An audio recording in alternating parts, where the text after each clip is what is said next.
My mother was in a bad car accident in order to where she needed the pills for herself. Stephen Simpson knows the dangers of prescription pain pills all too well.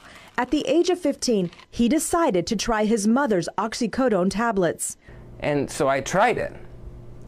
And from then on, I was able to just have the pills readily available. Stephen continued to steal his mother's pills, but never all at once. That would have alerted his mom to his growing drug addiction. Because I'd only take 1 or 2 at a time. I didn't want her to know. There's no way. So I'd only take 1 or 2 of them at a time. From there, Stephen's life spiraled downward. He hung out with friends who used drugs too. Eventually, needing more and more opiates to get high, he moved to cheaper, easier to get heroin. And that's how most people actually start off. They don't act. Most people actually know heroin's bad, right? It's not good. So at that point, they're not going to exactly just go pick up heroin. But if you say Vicodin or you say Oxycontin, they ended up going and grabbing it. The obvious question comes next. Why would someone who knows heroin is bad choose to do it? Well, Stephen tried to stop and he found it just hurt too much. Let's just say if you just have every single muscle in your body aching until you cannot ache anymore, not be able to sleep, not be able to do anything, just every single, from your head to your toes, just aches. And you just want to do it again. And when you do it again, it ends up in the exact same places where you were, but just a couple days later. Heroin addiction is a family disease, and Stephen was taking his family down with him. His brother Joe Simpson remembers seeing his brother deteriorate. Mom had opiates lying around, and really at a young age, that was his first thing he ever tried. But from that pain came an idea that could help other families. I decided, you know what, these just need to be locked up. Let's stop this problem at the source, and it was ease of access within the household. But a quick internet search showed there was no such thing as a locking bottle. So Joe Simpson decided to make one.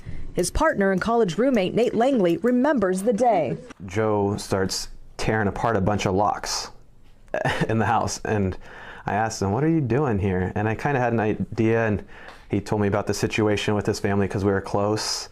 And from there, that's kind of how it all started. We do run into people that say, this is exactly what I was looking for. I needed something to keep my medication safe. And with some hits and misses, it reached a final design, a 4-digit combination lid. We did some testing, and we actually started with a 3-digit combination and tested it with a bunch of kids, early teenagers, and most of them got into it within about an hour.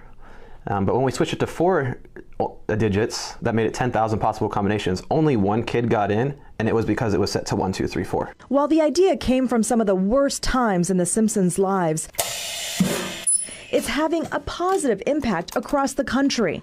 Primex Therapeutics is telling pharmacies to dispense some of their narcotics with safer lock.